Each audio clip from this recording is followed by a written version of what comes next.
about this important topic. So,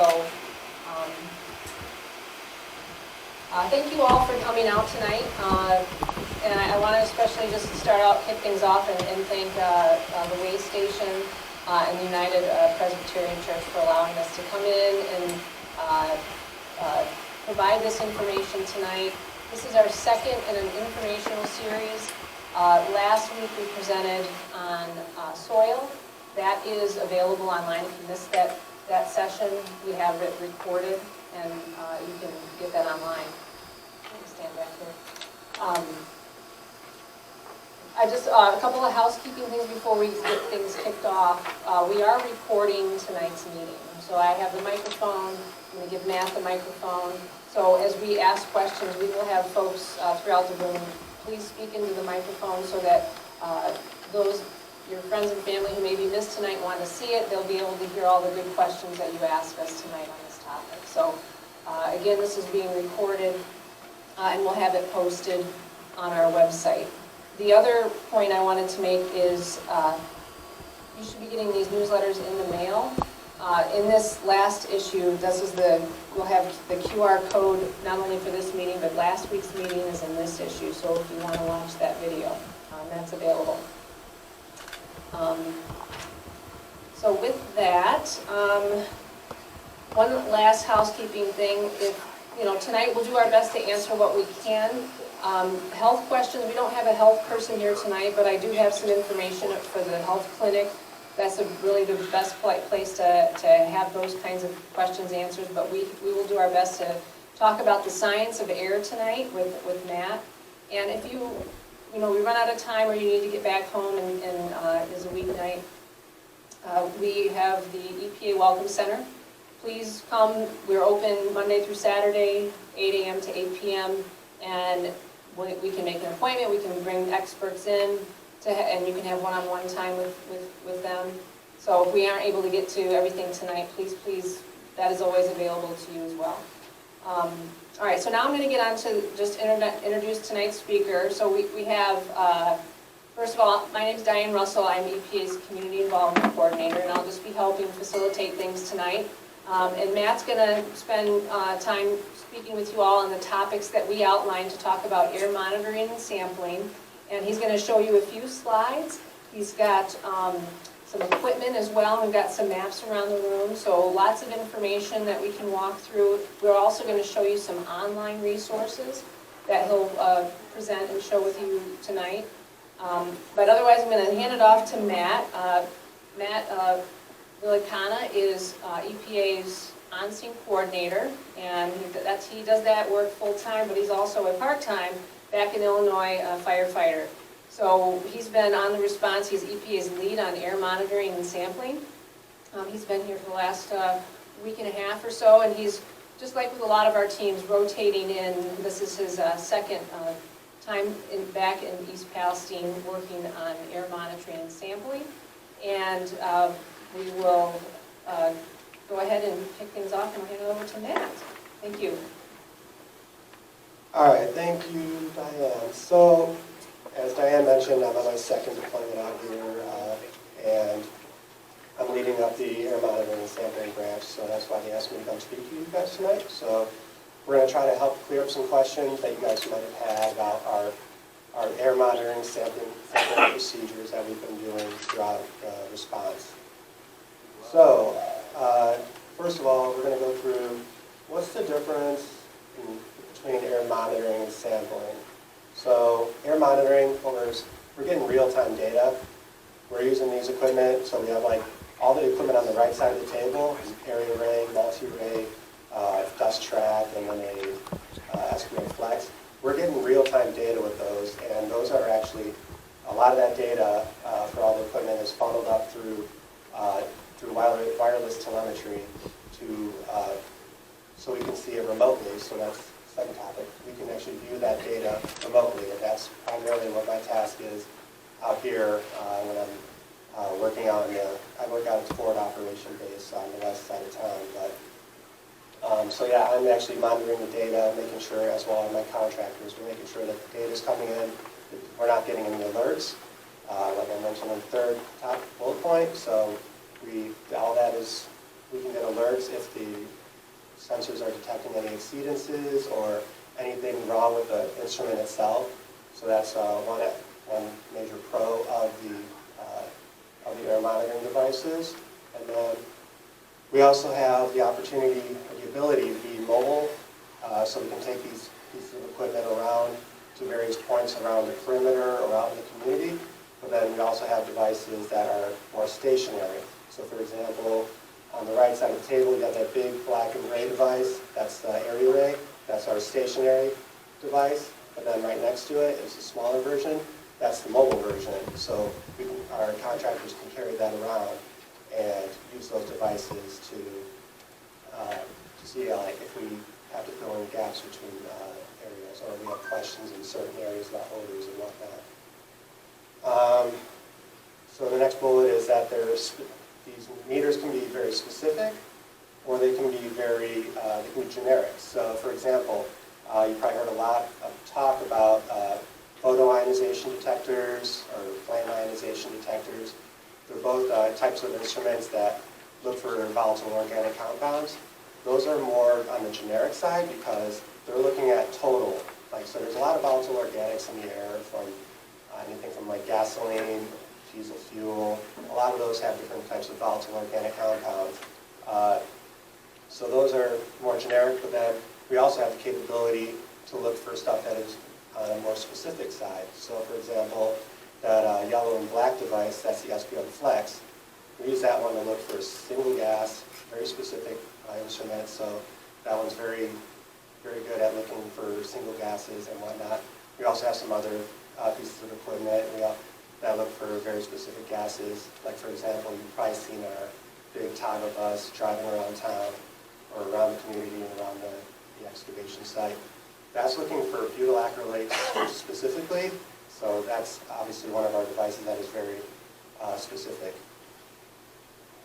And then finally, these devices, they do have the capability to detect at very low levels. So for example, the photoionization detectors that I talked about earlier on the multi-ray and the area ray, those are looking down at the parts per billion level. So they're can get down as low as 10 parts per billion. So that's one advantage of having these very precise instruments, is that we can actually see at these very low health levels that are below the health screening levels that we are looking for.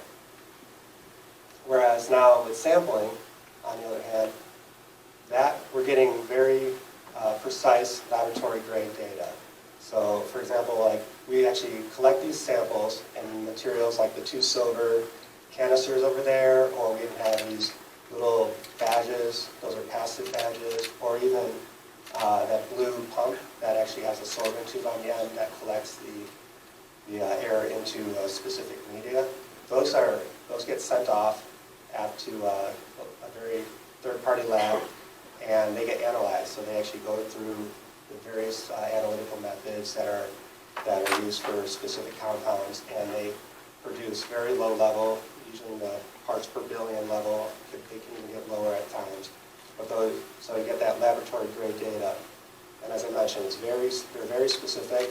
So for example, the 2 silver canisters, those are looking for those volatile organic compounds that I mentioned earlier. So like, for example, from the train, we have the vinyl chloride. That was probably the volatile organic compound that we've heard most about. Those SUMA canisters are able to collect and be analyzed down to the very low levels that are much lower than the health screening criteria.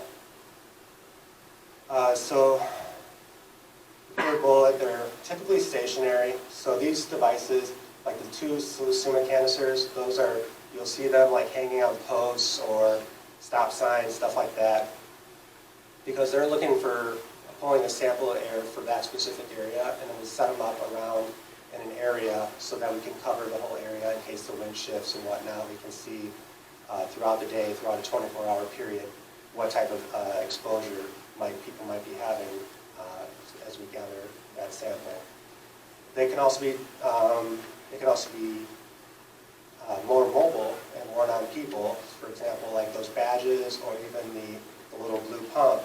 Those can actually be worn on a person if they're doing anything in the excavation or whatnot. But what we've been using them for is we're using them all for stationary because that's what we're here to mainly setting up around the accident site just to protect the community. So we're keeping them stationary so that we know what we're seeing over time around the community.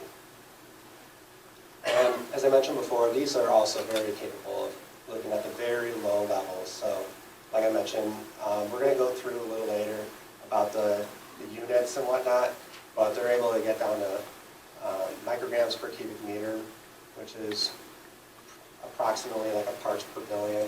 But they're able to see at those very low levels, which very much lower than any kind of like health level that we would be looking for and trying to prevent from you all being exposed to. The one con to the, well actually two cons to the sampling. One, that we can't see real-time data. We have to wait for the sample to actually be collected, and then we have to send it off to the lab to be analyzed. So that takes, I mean, we're doing rush turnarounds on these, so we're getting them back much faster than we would on a normal project, but still it takes time, and then after they're collected, those samples have to be go through what's called a validation process, where they actually, a chemist will go through and look at the package that we get back from the laboratory and make sure that everything, all the methods, everything was followed, the quality assurance, quality control procedures, all those were followed appropriately, so that we know that the data that's received in those packages from those samples is up to the utmost quality, and it's very indicative of what you guys could have been exposed to at the time. So we have some examples here, but we have a lot of equipment on site. So as I mentioned, the ionization detectors, looking for the volatile organic compounds like the vinyl chloride. We also have like very specific electrochemical sensors. Those are usually, we use those more on during the actual like initial emergency stage, where we were looking for like phosgene and other specific gases that could have been released from the fire. We have very specific gas monitors like the SPM Flex. I know that the Norfolk's contractors, they have some that are also they're using that are looking specifically for butyl acrylate as well. We have the sorbent tubes, so those again, we use those more on the air monitoring side. We use those more at the beginning because we could actually see different chemicals like vinyl chloride very specifically with the sorbent tubes. Now we've transitioned where we're actually using the sorbent tubes to collect samples. So that's just another opportunity for us. As I mentioned before, we have those batch samples. Those are passive batch samplers, so literally they're just hanging, and as the air moves through the area and whatnot, that sample will collect, and it'll be analyzed off-site at the lab as well. As I mentioned, we have those two Suma canisters. Those are those silver things. Those look like, I've been told they look like tea kettles, but they've been hanging on posts and stop signs and whatnot. And like I mentioned, those are looking for those volatile organic compounds. And then you've seen, we have these, on tripods, we have these big gray or black cases, and those are particulate monitors. So those are the stationary form of the particulate monitor. And why we're monitoring for the particulates is because, A, we want to keep the dust down. We don't want you guys, we know we're visitors in the community. We want to make sure we're keeping the dust down just to keep everything cleaner. But also, we want to make sure that, if there were any type of contamination in the dust or in the soil or anything like that, we want to make sure that's not getting transferred to you guys by the dust. So that's why we're always monitoring for the particulates to make sure that the dust is kept down. And that's why I keep seeing those water trucks driving up and down the road, and also with the street sweepers. We're trying to keep it as clean as possible to make sure we keep that dust down and protect you guys. And then these last three in the red. So these are the gas chromatograph, mass spectrometer. That's, these three in red, these are like laboratory grade equipment that we have on site that we've been using. So the gas chromatograph, mass spectrometer, also GCMS, you guys may have heard. That's what we use to look for volatile organic compounds primarily, but we're using it as a monitoring device. We have it set up in a car where we can actually, if we get detections of any type of butyl acrylate in can actually mobilize this and collect a sample real quick and analyze it right there to make sure there's no potential threat to the community. So that's one thing that we are very privileged to have here and make sure we're protecting you guys. The other one is the trace atmospheric gas analyzer. That's that big bus you guys see keep rolling around. It's laboratory grade material or equipment in there, and it's actually looking specifically at butyl acrylate as well. And that's because that is the best piece of equipment aside from the gas chromatograph and then the next one. But those are the best things to look for butyl acrylate. So we realize that to get down to the levels that we need to see for butyl acrylate, we need laboratory grade equipment, so that's why they brought it in. And that's all they're looking for all day as they drive up and down the road. And then the final one is the proton transfer reaction mass spectrometer. That's the PTRMS. So following our big bus, you'll probably see there's two other Sprinter vans that are following it. Those two Sprinter vans they carry the PTRMS, which is a very similar technology. And again, they're all only looking for butyl acrylate. And the reason they're following our bus is because right now they're being evaluated on whether the numbers they receive match our TAGA, or the trace atmospheric gas analyzer. And we're making sure that they're matching as well, like very closely, so that we can know that if they were to work independently, so they can all cover more ground, we want to know that they're actually, their numbers are matching ours, so that we can know that you're all being protected. So, I've already mentioned a lot of this, but what's being monitored for? So those VOCs, those volatile organic compounds, we're not only monitoring for them with the photoionization detector and some other pieces of equipment, but we're also sampling for those with those SUMA canisters. Then we have the butyl acrylate. Again, we're monitoring for it with the bus, the TAGA bus, but we're also sampling for it in two methods. We're using the blue pump with the sorbent tube, as well as those passive badge samplers. So we're trying to collect as many samples for it as we can, make sure we're getting good quality data to make sure that you guys are protected. Then there's the ethyl hexyl acrylate. That was another chemical that was on the train, and we're only sampling for that one because again we only had a sampling method for it. So then we're also currently monitoring for vinyl chloride. We're not specifically monitoring for it yet. We have potential to switch over. We do have our gas chromatograph mass spectrometer that is capable of detecting the vinyl chloride. Once they get into that area where we expect to see a lot of vinyl chloride, we're going to use that instrument much more. But then we're also sampling for it, because again, that's a volatile organic compound that I mentioned, and those are being collected in those SUMA canisters. So we're still monitoring for lower explosive limit, just because, vinyl chloride is potentially a flammable threat, so we want to make sure we're covering all bases. We don't expect to see anything in terms of flammability or lower explosive limit, but we want to make sure that we're monitoring for it just in case. Again, oxygen. Some of these gases, they have the potential to displace oxygen at very high levels. So that's one reason we're monitoring for oxygen, is to make sure that we're not actually having any sort of chemical like butyl acrylate, vinyl chloride, anything that could displace oxygen. And that would be another way for us to detect if there's a change in the percentage of oxygen. And then finally, like I mentioned, we're monitoring those particulates. So those, just to keep that dust down, just to prevent any, not only to keep things clean, but make sure you guys are all protected from any potential hazardous dust in the air from either piles while they're loading or from the excavation itself. So we're just making sure, trying to cover all bases, make sure that you guys are not getting exposed to anything. So you've heard me mention a few times the TAGA. So we have the route here. So they start off, this is where our forward operation base is, and they drive down Park Avenue all the way, and then we'll meet up with those two PTRMS units that are being provided by Norfolk. They'll meet up over right by the derailment site, and then they follow this route the whole day. So they go down Taggart all the way into Pennsylvania, And then they come back and then they start heading up into crossing at Pleasant Crossing.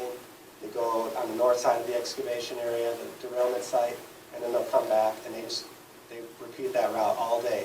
There's another map of it over there for if you guys want to look at it afterwards, but they're following this. And the reason they've chosen this route is because primarily due to, we want to keep it close to their excavation and the derailment site to make sure that we're an interceptor for any potential off-site release. So if we detect it early on around the perimeter of the derailment site, we know that we'll start putting in controls and start making the contractor use a material called butyl buster and whatnot to suppress the vapors. So, and then we have other technologies as well that they can do and other methods that they can do to make sure if we start getting detections that they can limit those exposures. So yeah, they follow that all day, and then that's something I can watch remotely, again, because we have that capability since we can see that real-time data remotely. So I'm watching that all day, and they're giving us updates all day. If they have anything above a 20 parts per billion detection, they're notifying me. Our action level is at 50, so once they get to that 50 ppb level, they'll notify me, and that starts a whole what's called a decision tree. And so then what they'll do is they'll go back to the spot they saw the 50. If it's still there, then they'll go to the nearest residential receptor. So there's this decision tree we've been using the past few days because the areas that they've been excavating in are a little higher in butyl acrylate. So, and today being a warmer day, actually we lucked out and we weren't seeing very high readings, but the past few days prior, we actually did have some higher readings. And every time they would follow the decision tree and they would go and look at the nearest residential receptor, and we weren't seeing the levels. Again, like I mentioned, we had them, we were directing Norfolk Southern also to spray that material. It's called butyl buster to suppress those vapors. So then on the next turn, when the Taga and the two PTRMS vehicles came back, they weren't seeing it. So we know that stuff works, is very effective, and it works very quickly. So we're actively telling Norfolk Southern to make sure they're using that stuff liberally to make sure we keep those vapors down, because even the vapors can be an irritant, and we don't want that. So because the butyl acrylate has such a low odor threshold, so you can smell it at such low levels, we want to prevent that because, like I said, it's an irritant, and we don't want you guys being exposed at all. And so CTEH wasn't able to be here tonight, but we want to show kind of what CTEH is also doing. They're providing air monitoring under our oversight for Norfolk Southern. And this is how many air monitoring points they collected over a 4-day period. So as you can see, we're making them do a wide coverage. So they're going through all the neighborhoods, collecting, these are just for volatile organic compounds, but they're just constantly going around doing mobile air monitoring, looking for volatile organic compounds as well as other materials under our direction and oversight. So we see all the data, we review it, and we make sure that it's good and accurate data.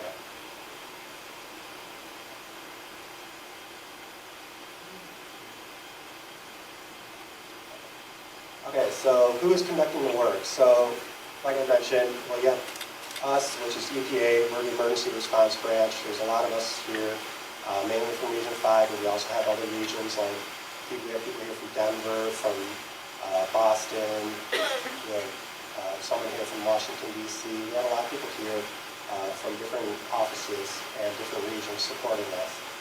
We also have our environmental response team. They're mainly on the Taga bus that's rolling around town. That's one of our assets through the environmental response team. That's actually out of Research Triangle Park in North Carolina. And we have another one that's here as well, helping out, but that one usually sits out at a forward operation base. We have our contractor for EPA, which is START. It's Tetra Tech.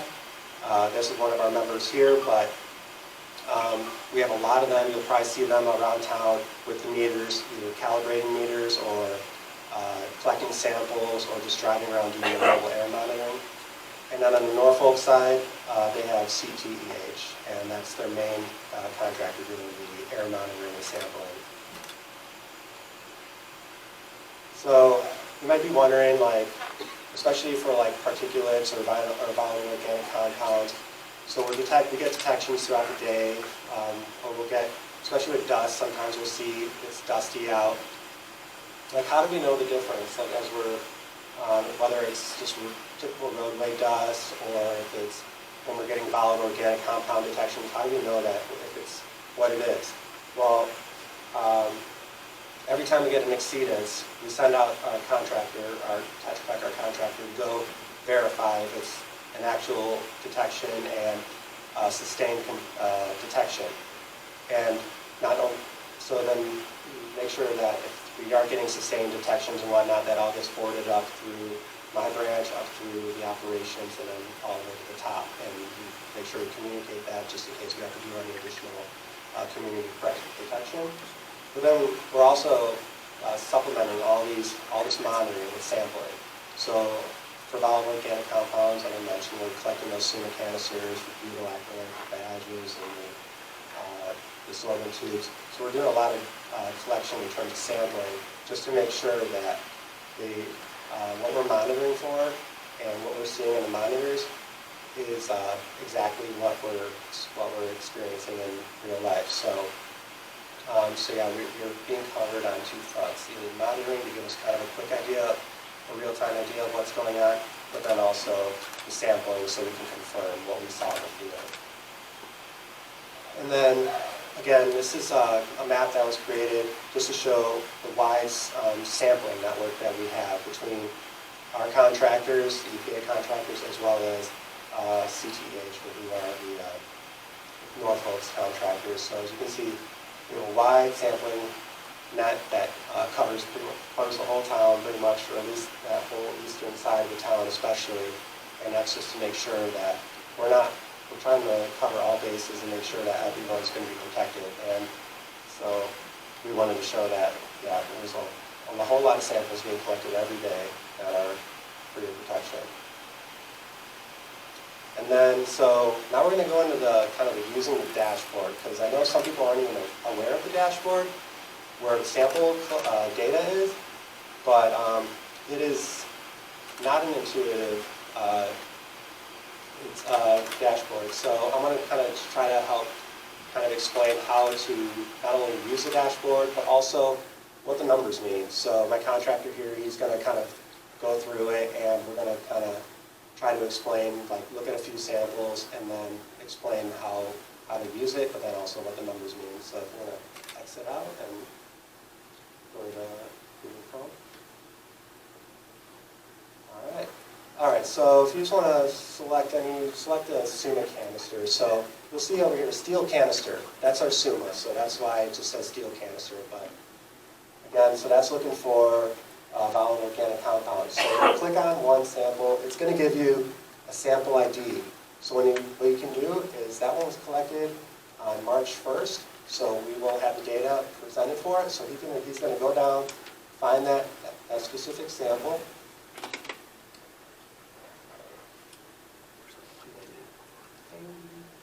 And one of the things it's not as intuitive is if you have like 0, 3, 0, it's going to put it under 3. It's just one of the kind of things I never thinking about it, but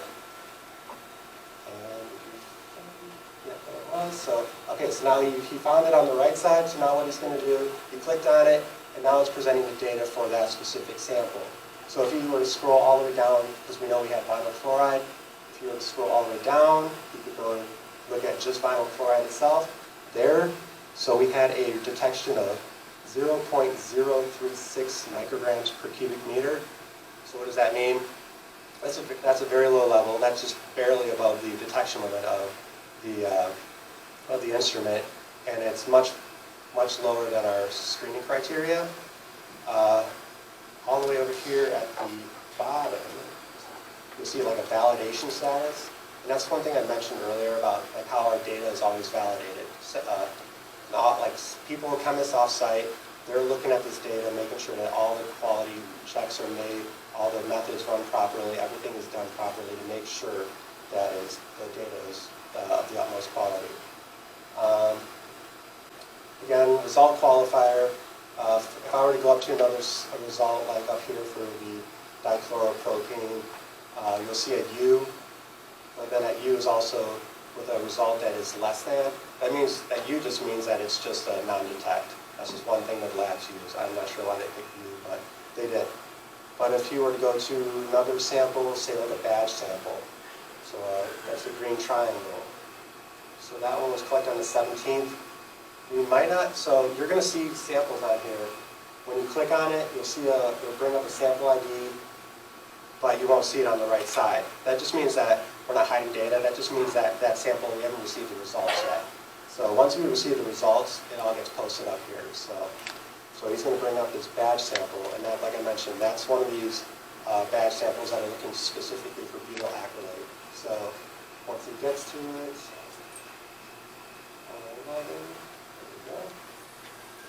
here's the result. So less than 9 parts per billion, and since it's a U, like I mentioned, that just means that it's non-detect.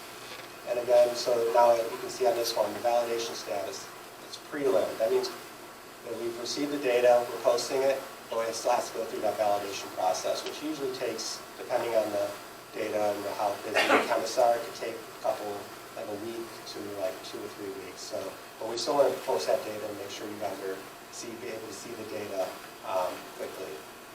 And so, I mean, that's kind of, that's how to use it. If you have more questions on it, we can certainly answer, or answer any questions just in general on air monitoring and sampling.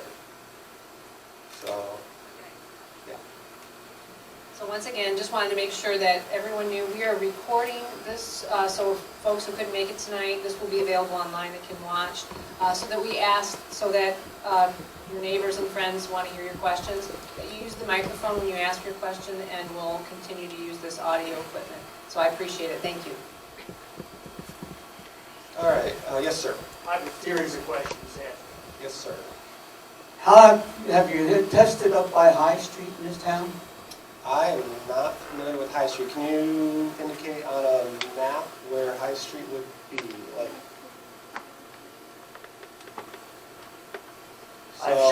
I've showed your office 5 times. well, I'm from Chicago, so I'm not exactly familiar.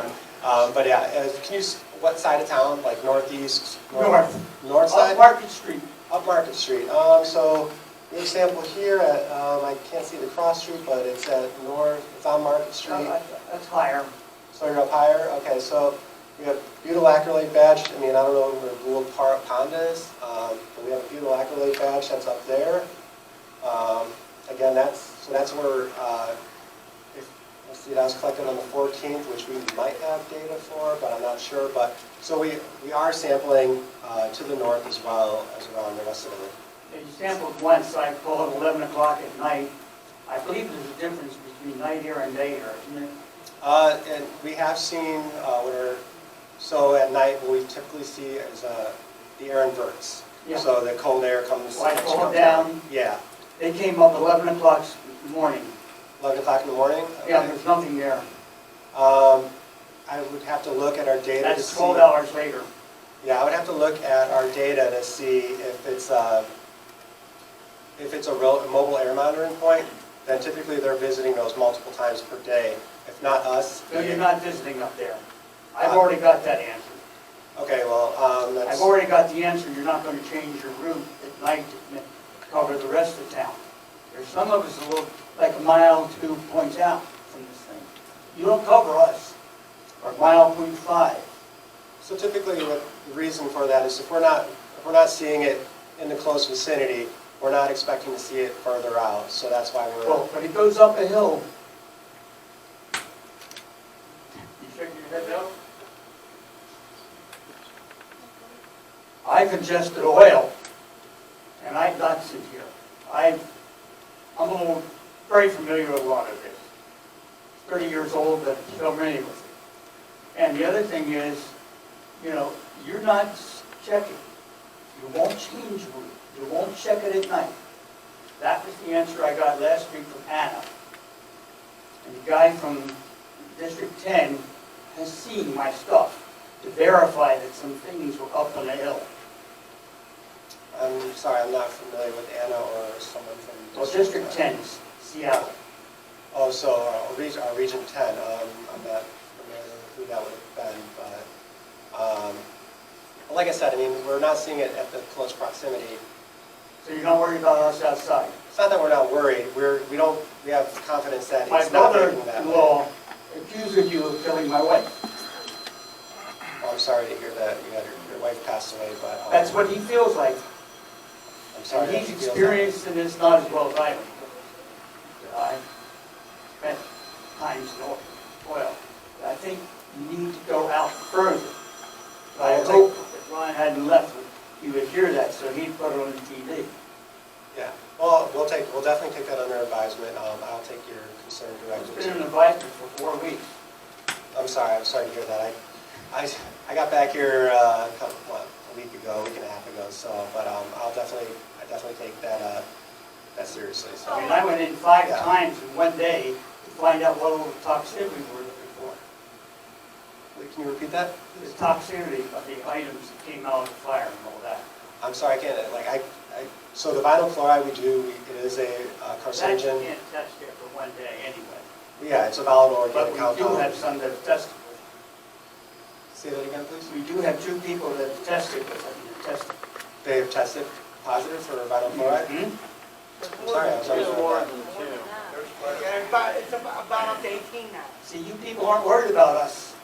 Oh, yes, we certainly are. You are And that's not. why- That's why we have the clinic set up, so we can make sure that if you have any concerns, you can either follow up with the clinic, the doctors at the clinic, I have or- been to the clinic, I have been to the office, I've been to Ohio EPA, who got rid of some of my information, which, I can't remember his name now, from Seattle Saul.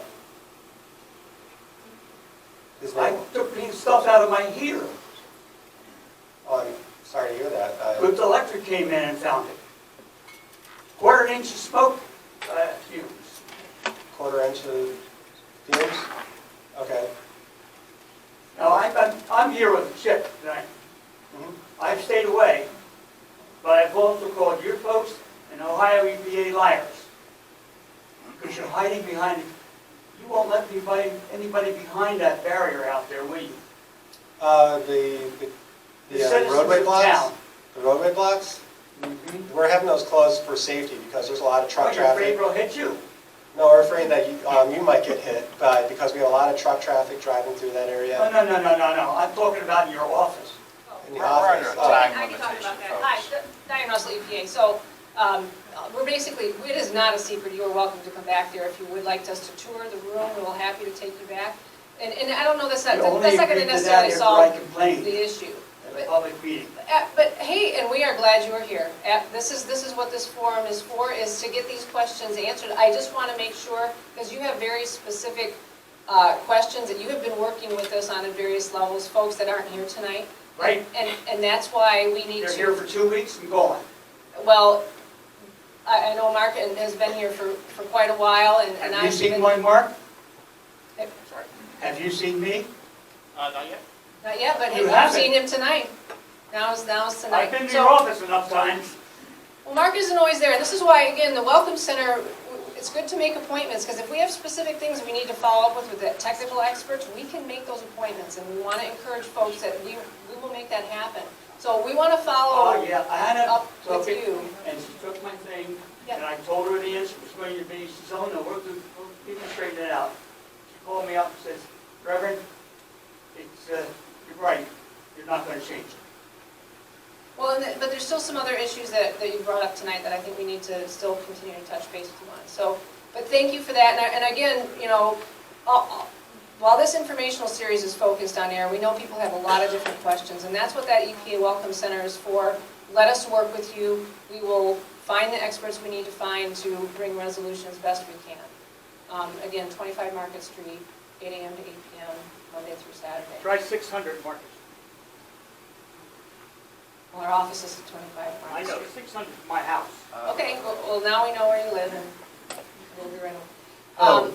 All right, so did we have another question in the back? Yeah, Thank you. I have a couple of questions/concerns. You're with the EPA, right? National, US EPA? That's correct. Yes.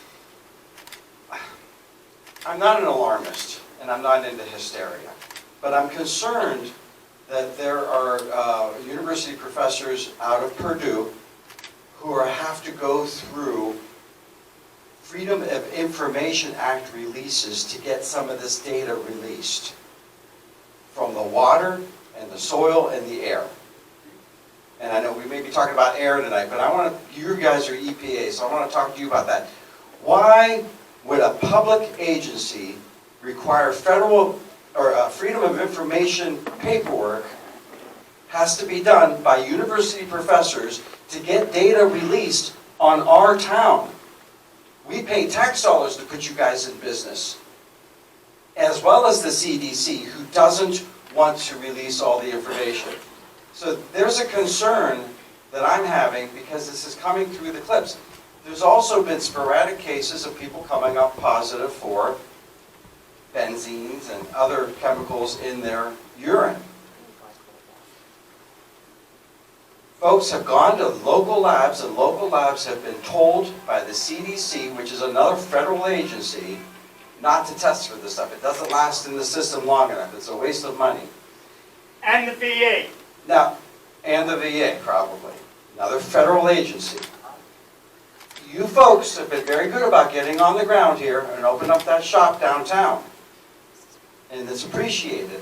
What's not appreciated and what's going to induce more conspiracy theories, and rightly so now, is this type of information not being released when it's gotten, I don't care who evaluates the information from the EPA or CDC. There are university professors around this country that are interested in that information too.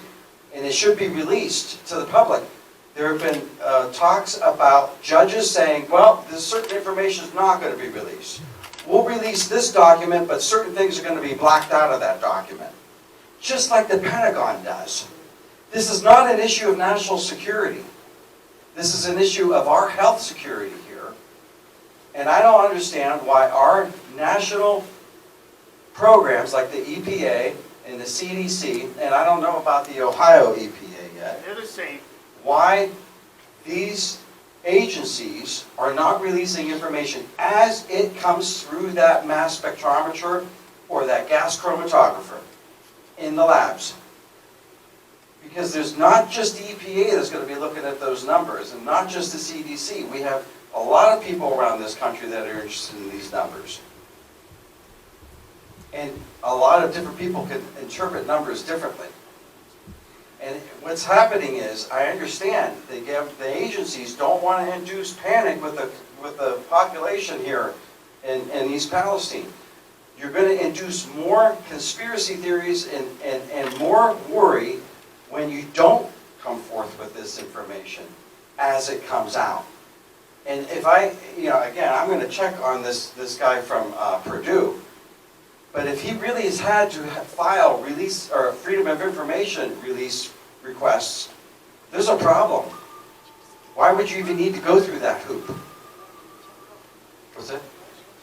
Okay, I'm done. So thanks.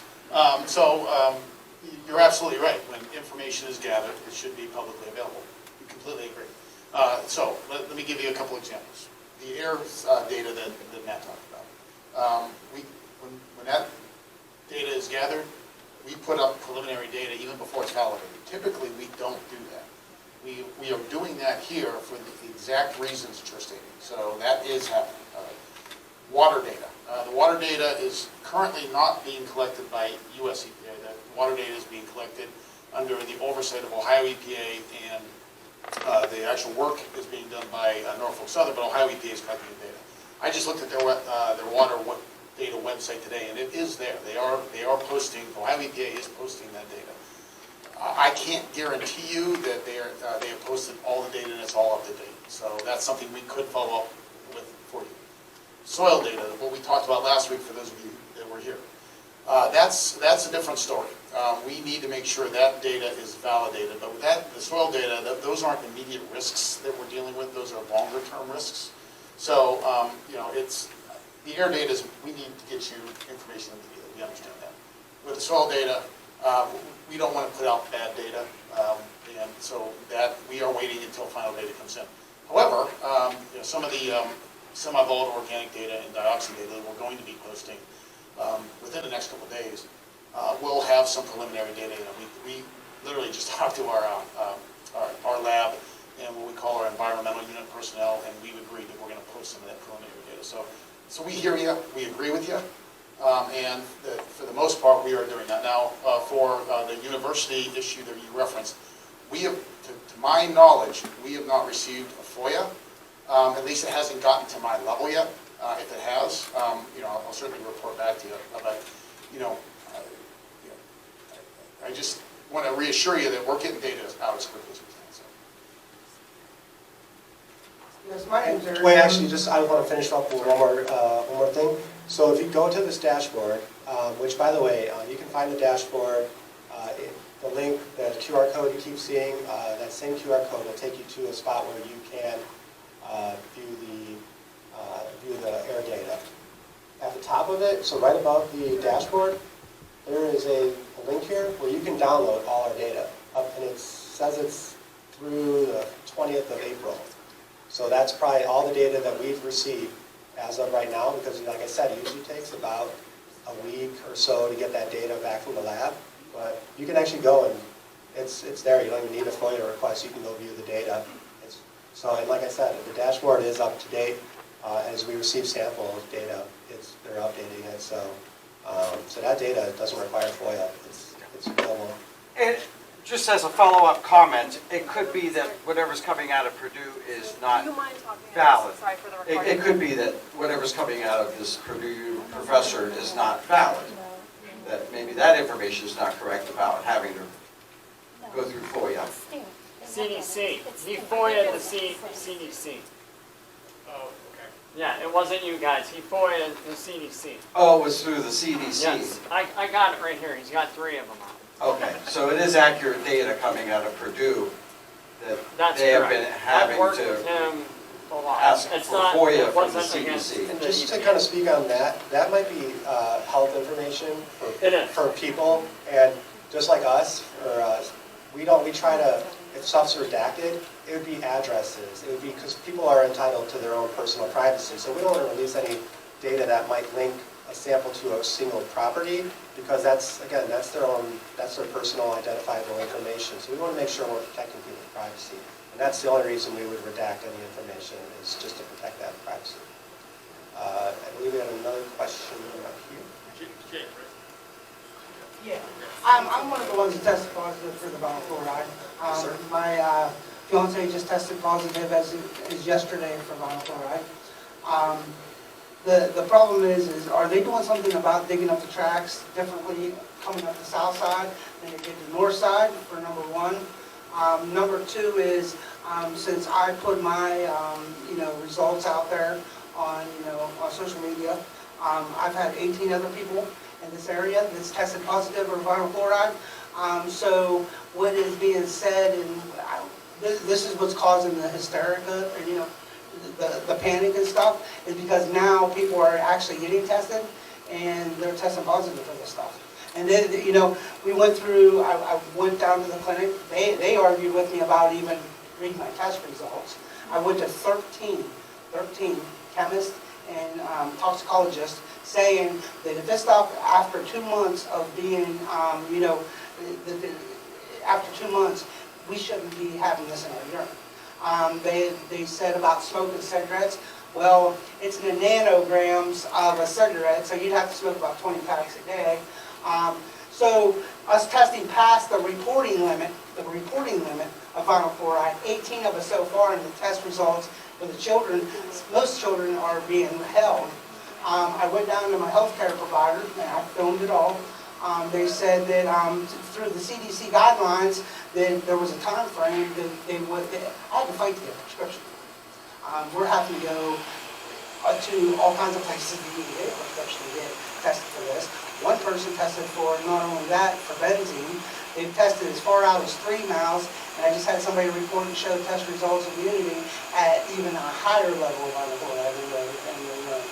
So So I was just wondering if they was gonna do something differently, or if your test results are these instruments reading low enough, or is it saying that I'm inhaling this, I forget what it was, 200 milliliters or something a day to hit my reading. So that's, you know, I went down to the EPA station. I put my phone number and text messages in there, or email. I've never got a reply from them. I went down to the help center down in New Waterford. I really got an attitude down there. I got booted out because I called them a liar. And it's been like 18 so far that I know of. I know some of the attorneys are telling people not to hold back them records. So I'd imagine there's more. And I just want to know what, you know, this is becoming scary. And, you know, I live 0.3 miles away from it, and I have a, you know, my fiance has myasthenia gravis, and it's an autoimmune. I'm scared to death. And then I got 6 people in my home. You know what I mean? I have a 6-bedroom house. I can't just pick up and go somewhere, and I'm getting what you guys are saying and what our test results are coming back is completely different. And that Yeah, so Jake, I wish I could give you a better answer than the answer I'm going to give you, but you deserve an answer. So there's a number of pieces to be said there. The first question I think is extremely relevant to us because it has to do with cleanup. Are we doing anything different? Right? So I was just down at one of your neighbors' houses yesterday, and I was watching the operation because her backyard literally is the site that most of us know. And just watching the operation, and as the excavation was going, it was really close. The wind was actually in my direction. I got a small whiff of feel on it, so we know it's happening. Yes, we know it's happening from an odor standpoint. But when we did the south side, we opened that whole trench up, and there was a lot of exposure there, and we saw a lot of spikes at the fence line when the south side was being excavated. Now all that's been verified clean and backfilled. We're doing the north track differently because of the lessons learned from the south track, and that is we're doing it by section. So it's Why are we getting readings? I know it's hard for you to answer this, but why are we getting readings of above reporting limits of vinyl chloride in our urine? Well, let me get to that. I wasn't. Okay. Yeah. Is it because the machines, like, I know the BOCs, the machines, these ones, don't do low enough to detect some of these, you know what I The mean? VA will not check final chloride. Yeah, so again, you had a lot of questions in I know, your I know. question. So that's all right. That's why we're here, right? And so to your point about, and you've asked me this several times I know I have. about the equipment. But I just want to clarify the first part. Okay. We are doing the excavation differently on the north side. So that's number one. Number two, with respect to the equipment, this was actually the last question, but I'll address it now. You're right. We can't see the butyl acrylate at that lowest level. How about the vinyl chloride? Hold on, I'm getting there. We could, during the emergency phase, the levels are higher because it's short-term exposure. We understand that, we can tolerate a little bit more on the short term. Now they've dropped those action levels pretty low. And with the vinyl chloride, that action level is 20 parts per billion. All right. As Matt said, the one instrument that can see vinyl chloride down between 10 and 20 parts per billion. So if we get a detection, we can see it at that action level, not much below that action level. So that's an important factor to your point. Okay. That's why we have all this sampling networks set up. That gets to your other question about what's happening biologically, right? I know that blood and urine samples with these compounds is an increasing concern. We've heard it for the last several weeks. We heard it last week. We heard it at the town hall meeting that you and I attended. The tough part with that is we have the site. We know the site's contaminated. We have the river. Sulphur Run is contaminated. The upper part of Leslie Run is contaminated. We know that. And when work's going on, there's a potential for vapors to release. So we're monitoring, as Matt clearly stated, we are seeing some levels at the fence line, but it's not sustained. And that's why all that sampling equipment's in place. And we're just just not seeing around the perimeter of the site those releases. Now, could those extreme lower levels, you know, be creating something like that? We just don't know. That's why. Or something, you know what I mean? I Because know. the further it's going out, The further this is going out, the test results are showing that it's higher above the test results.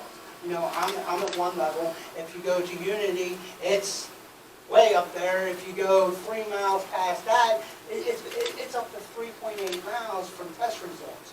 And the further you go out, it seems like the higher it gets. So I don't know if it's an umbrella effect that this is happening, and maybe some of these testing needs to be brought out further. Maybe the bus needs to ride out a little further, I don't know. But I know that I've never been scared in my life, and with this in my urine, I'm scared. Yeah, and that was the last point I was going to make, is that we were hoping to have, you know, a toxicology expert with us tonight. It just didn't work out for us.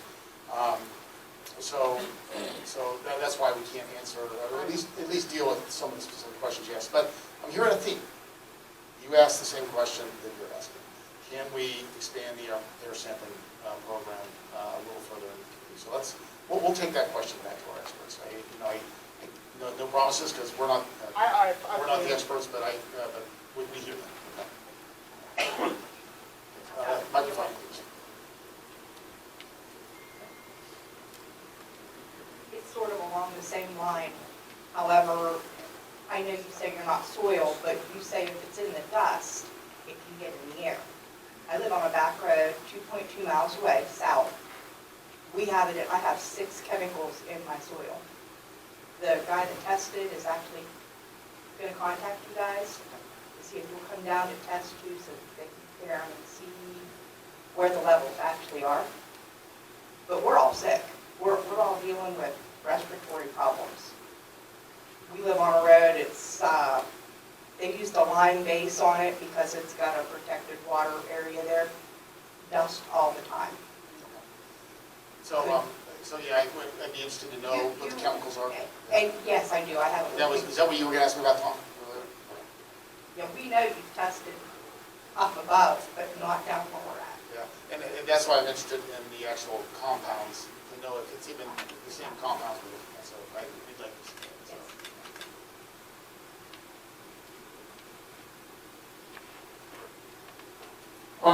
You guys were talking about, you're sticking with like butyl acrylate, but there were maybe hundreds of compounds that were created. So like the ethyl hexyl acrylate, I seen that you said that you were starting to check for those, and you are just now going to start using a GC to check for the vinyl chloride. What about the acrylines and the other compounds that could have been created? So it all goes back to me.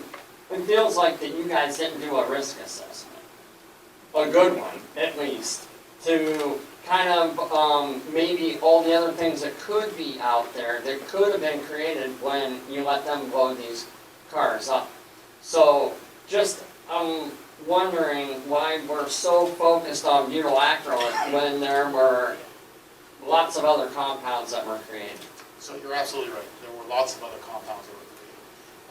So what we did, and then I'll turn it over to Matt to talk about what we're currently looking at. But during the emergency phase, we did set up some of these summa canisters. And these summa canisters aren't specific to 1 or 2 chemicals. We did what we call a TO15 check for volatile organic chemicals. So it's a whole suite of volatile organic chemicals. In addition to that, we ask our laboratories to identify tentatively identifiable compounds or TICs. So we have a whole laundry list of chemical compounds that we were looking for back then. And every time we collect samples, the same compounds keep coming back to us, right? We do see a little bit of benzene, vinyl chloride, butyl acrylate, ethyl hexyl acrylate. And the glycols and some of the other materials that those aren't volatile, they're less volatile. Those are more of a soil concern than they are. But I will let Matt talk a little bit more about the range that we're collecting now. But I just wanted to assure you that we did look for more than just a couple compounds during the initial response. Thanks, Mark. So I just want to clear up. So you mentioned acrolein. So if you, I know it's really small, so you can't really see, but we are sampling for acrylate. We're sampling for ethyl acrylate. That we've been doing actually we've been doing those samples for a while. Now, we didn't just start that one, but yeah, we've been sampling for acrylate since the beginning. We're not monitoring for it because it's, the specific monitors for it are, I mean, we have to use the PTRMS and whatnot, or we could use the Toggle bus as well. But we're focusing that on the butyl acrylate because that's the one, well, that and our GCMS, those are units that are, they're the best at detecting butyl acrylate at that very low level. So we want to make sure since that has also the very low odor threshold, we want to make sure that we're actually monitoring for it. But again, we're actually sampling for acrolein, all those compounds, benzene. Yeah, there's a lot that we are sampling for actively, and they are available on that dashboard. So either if you don't get a newsletter, we do have those QR codes that you can use, and you can just go view it all and find a spot that's closer to your house, and you can see what the data was. So there's multiple, usually at most points there's multiple days worth of data, so you can see how it might be trending and whatnot. Very hard to understand. It is. I know that's kind of why we're here today, is because we want to make sure, we want to try to explain as much as possible. So if you have any specific questions about it, I'd be happy to answer that right now, because it is, I mean, yeah, we're looking at stuff that chemists and all develop, and I mean, so we understand that it is very hard to read, and that's why we're having this session. So if you have any specific questions right now, or like Diana mentioned, you can make an appointment, and they can get like myself or even one of our TAGA operators or another chemist to come down and help explain what everything means, because again, it is a lot of information. So we'd be more than happy to do that for you. Yeah, absolutely. And I did want to do a time check. It is 7, just a little bit after 7. We can stay and take a few more questions. We do have the space a little bit longer, but I just wanted to do that. And I also want to let folks know, same time, same place next week. We're going to have folks from Columbiana County Health Department here to talk about well testing results. So I just wanted to put that out there, let you know. Again, keep an eye on the newsletter for upcoming events and information. That QR code is also in the newsletter that comes into your mailbox. But go ahead, you have a question right here. Yes, my name's Sheila Weaver. CTEH came in and checked my house. On the bottom of it, it says cigarette smoke odor throughout the whole home. Now, what does that have to do with them testing for all this different stuff? Are they say they can't find it because they smoke? What they're probably is just they're making an observation, just because, as I mean, you've probably seen is some of these chemicals are in cigarette smoke. We're not disqualifying like the fact that maybe we did have chemicals, but they're just making that note. I can't speak for their data, but I can say that they might have just mentioned that just because in case there were detections, maybe they could be contributing to that. But again, I can't. There's one other factor, Matt. Part of the voluntary return to home program was an odor check because butyl acrylate, right? You can't smell it, you can't detect it at the very lowest level. So an odor check was one of the things that was really important for us to do to verify that we don't have a butyl acrylate problem around your neighborhood or around your home. So there was an odor check. So they probably put that down there. Yes, there was an odor, but it wasn't an odor common to butyl acrylate. Does that make sense? That ain't gonna be against anything that they may come up with? They're not gonna hesitate that on cigarette smoke? I don't think so, but like Matt said, with the cigarette smoke, you can have some. I'll give you an example. I was completely different emergency response. I worked a couple years ago, and I walked into somebody's home while they were actively smoking, and my photoionization detector went off the charts while that was happening. And so I said, hey, can I come back tomorrow just make sure when I get there there's nobody actively smoking. I came in and the levels were non-detect basically until I got to the part of the house where she was interested in where there was a potential problem. So if there's active smoking going on, we will see it on the photoionization detector. When there's cooking, we were in somebody's house recently here in East Palestine, and there was cooking going on, and the levels jumped up a little bit. after they were done cooking, we came back later and the levels were 0. So there are things that will make those meters jump. And so that's another reason why.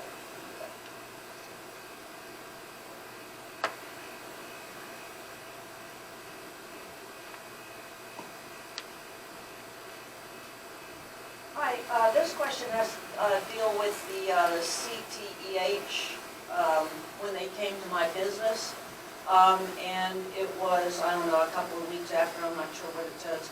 It says that all of the areas, VOCs less than 0.1 ppm, strong odor, no detection found. But at the very bottom, this test was they were supposed to be in there 30 to 45 minutes. At the very bottom, it says strong odor, super glue, pool, fruity-like odor, unpleasant, overwhelming odor. The air monitoring team left within 10 minutes due to the unpleasant, overwhelming odor. This is a business. I don't cook. The business had not been open for 2 weeks because of the smell. I'm in the plaza right over where sulfur runs. What are super glue, pool, and fruity-like odor referring to? You make the argument. Yeah. Yeah, okay, I thought of it. That's a great question, and you know, some of those odors, that's why that one gives me pause, because those odors, and I know where your business is, you're right there by an area that's contaminated. Yeah. Yeah. Yeah, So you need to condemn that building. that gives me pause. So that's something that I'd be interested in learning more about. So Is yeah. that building, does sulfur run under the Yeah. building? Okay, so I know they have done cleanings of like the administration building, which again, sulfur runs under that. I can't speak to that because that's not my area right now, but I know, and when was that test conducted? February 14th. Okay, so okay, and is it, to this day, does that odor remain, or, because I know they were jetting out some of those sewers that run underneath the buildings. I go in every day. For the last 6 weeks, I've been cleaning out and throwing out everything. My business is shut down because of it. I had to get rid of most of what I had in there. All my inventory was contaminated. My insurance company did finally tell me this past Monday that it was all contaminated.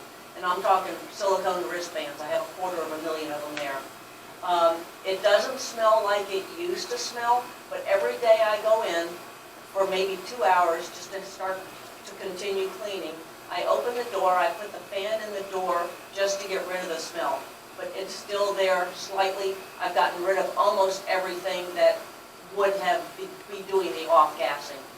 Yeah, and again, your situation is very unique, being the river, the creek ones. Z, you were telling me the other day that you have some other issues, and so I would recommend, if you do have odd, odors in the home, that obviously, now that the weather's nice, ventilate as much as you can. And that's another tough one to deal with. Again, you're unique because what you're describing to me, especially given the situation, is that you probably had some sustained levels of butyl, because that was the primary contaminant in the creeks, in your building, because it was coming up, the vapor was coming up right underneath it, right? We know that was a problem with the city administration building right now. So, but again, I would recommend anybody that has off odors in their home, regardless of whether it was from, the smoke, infiltration from the smoke, or other odors, as it is, just to ventilate the home now that the weather's nicer. But why did they say no detection was found if they couldn't even be in there for 10 minutes? Well, they obviously detected something with their nose, right? Yeah. And again, that one, like I said, that gives me pause, right? That concerns me. This situation concerns me. And they were probably looking again at the photoionization detector, which we recognize may not have seen it at that low level, which may be high, but that's why we have those other devices like the gas chromatograph, mass spectrometer that does see it at those very low levels, or we have that toggle bus, and that's why we're utilizing those pieces of equipment, because we know that we can see that butyl acrylate, which is what it sounds like you're describing. That one takes. Are you guys checking for dioxins in the air? Because I've been told that it was only in the soil. So we have not done any air sampling for dioxins. And as we talked about last week, this is really last week, the soil samples are coming back very favorable, but we're not done, of course. And we did get our last set of preliminary data back closer to where you live in Pennsylvania, and those all came back extremely low as well. Those particles, those very fine particles that came off the fire, and anybody who was in the smoke room knows how, you saw it on your vehicles, you saw it on your home, right? Those fine particles. We would not expect, after all the weather that we've had, we would not expect those to get back to the, it's just. But they did. Well, I guess what I'm saying is, the sampling that we're doing is not showing that we have a dioxin problem. Now, if the analysis shows us something different, that will change the game, but it's just right now we're not seeing that. Sure. Need a microphone? Yeah. So whenever you pull up the other side of the tracks, and if it's hot out, are all those chemicals, including dioxins, possibly going to go back up in the air? So, Make everybody sicker again? Matt addressed the dust management. We want to talk about that again? Yeah, so the dust management, we are, under our direction, Norfolk has their contractors out there constantly spraying the roads, street sweeping, everything to keep that dust down. Because that's where we would expect those dioxins. In terms of the other chemicals like vinyl or butyl acrylate and whatnot, those, as it gets warmer, there is potential for those to volatilize more. But that's why we have this widespread air monitoring network.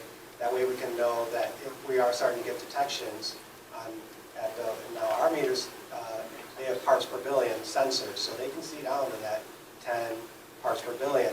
We start seeing those low levels, and they start approaching like health screening levels. That's when we start having them institute what we would call like engineering controls, which could be either if it's butyl, we can have them spray the butyl buster, or if it's like if we're detecting vinyl, we could have them do more ventilation or letting it down and whatnot, or letting it down wouldn't help as much. But we could have them start doing other things or moving into a different area that might not be as hot, trying to do those areas during cooler parts of the day so we don't have that volatilization, trying to keep those vapors down. So that's one of the things that we're moving forward with. We're trying to keep those vapors down, suppressed, and we're constantly monitoring them for them to make sure they're not spreading out from the site. All right, my son's house is the very end of East Market Street, right from the north side of the tracks, so right by CSI. And his neighbor had the test done 2 weeks after the derailment. His dioxins, they said safe levels were 6 and his were 30. So that wouldn't have been us. No, he had an independent. Okay. So, now it's been, 11, 12 weeks. Will those dioxins go lower if he had it tested again, or was it just high because it was 2 weeks after? No, Was he very highly? Well, first of all, was it a soil sample? Was it a water sample? They did it all. They did. He doesn't have all his information back, but Yeah. they did inside his fridge, in his house, in his backyard. Did Scott Smith do it? I'm not actually sure. Okay. Yeah. So I'd like. But you know there's 4 houses. Yeah. CSI's on that side, and then the 4 houses on that side. That's my son's house, his neighbor's house. So I'd love to know the details, right? And so if, once he gets all his data in, and if he's willing to sit down and share it with us, we're getting feedback here. Yeah, well, No, actually, I'm doing it. I would love it if you could, test his house. If his is that high, I'm sure my son's house is. Yeah. Well, again, it depends on what those levels are. If it was 30 parts per trillion, or was it 30 parts per quadrillion, that's a whole different order of magnitude. The soil sampling that we've done. Once I get the information, you say you give me a call. Okay, that's good. That's good. So Because that's what I'm just curious yeah. about. Obviously, my son's not living there, he's not living there. Most people aren't living on that street. Okay. Yeah, no, we're happy to look into it. Okay, For sure. okay. That'd be something where you make an appointment with the welcome center. We can have a kind of chemist or someone come and actually sit down and explain the results and look at them with you and kind of. That's kind of a toxic area right there, because, what's her name? She was right on the other side, you know, and Billy's on this side. Yeah, exactly, you're talking Shelby. Yeah, Shelby, yeah. Yeah, it's very industrial down And there. my son's probably just as close, but obviously he's not living there, neither is three of the neighbors. I think one is still living. It's probably close to the big blue tanks. Oh, yeah, yes, yes. It was like right across the street from the big buildings. Okay. All right. Anyone? All the way in the back?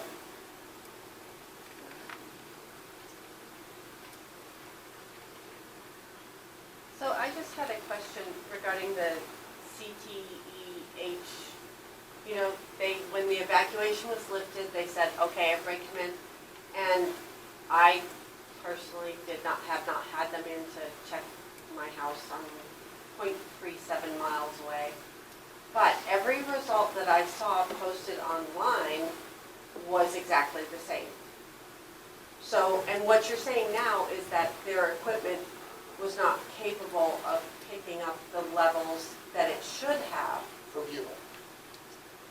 Yeah, I mean, and so, do you understand why, I know we've discussed how nobody trusts what's going on, and do you understand how the missteps made at the beginning have had so many ramifications with the trust levels? Because EPA said, have these people come in, test. Did it matter? I totally get it. It does matter. It absolutely does matter, because there were, with the evacuation, lifting the evacuation, screening the homes was voluntary, right? Now, we based, EPA based our recommendation to the city on what was going on in the outdoor area. The indoor piece of it was voluntary. Now, at the time, we recognized that we were looking at action levels that were more in line with short-term exposure, which were higher, and we can see those levels, okay? So that's important too, right? So, but because it's gotten confusing, because now we're saying it's a lower level, and that's what we call the intermediate level, which is good, which our health partners and toxicologists say is that's the level that you can be exposed to up to a year and not be expected to have any adverse effects. Now with butyracrolate, there's no long-term effects, but it's a sensitizer. So it's specifically a dermal sensitizer where you might get itchy skin, or you might have some other skin issues associated with prolonged exposure to that chemical. But because those numbers changed, and because it then became below the level you could see it with the instrument, it created confusion, created some distrust. Totally get it. I can't. Why can't we have one of them machines if we ask to come in and check now that we're testing positive for the people that have tested positive? Can we have some, you guys can bring in a machine that can actually detect it? The photo ionization detectors. So we still do have the monitoring program active, but I'll be honest with you. They're not going to do it.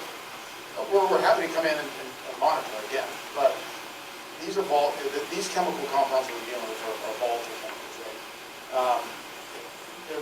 They break down very quickly in the atmosphere. They break down even faster during the day, with sunlight.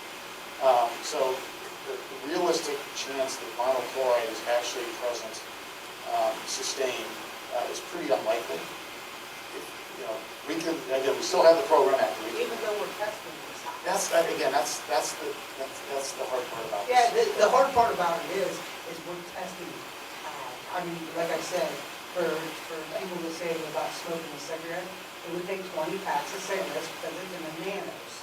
Yeah, and I agree with you. I don't want to get hung up on the cigarette thing. There's other sources. Pump gas. You're going to get exposure to benzene. You're probably going to have benzene back there. Those types of things do happen. But again, it's one of those situations where we're not seeing it at the fence line sustained. That's the head scratcher, right? Why is that exposure happening? So yeah. But again, you the two of you have offered some thoughts, folks. We'll get back to our folks. answer your question perfectly, but you need to understand that we need to have high rational listing.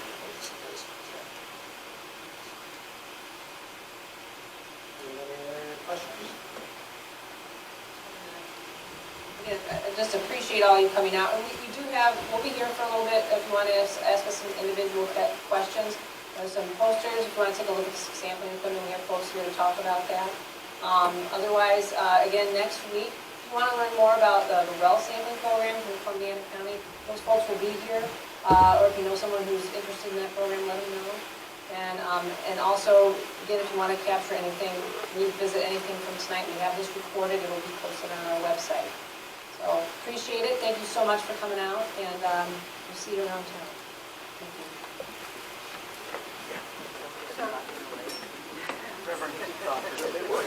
Yeah, they were here. Yeah, back.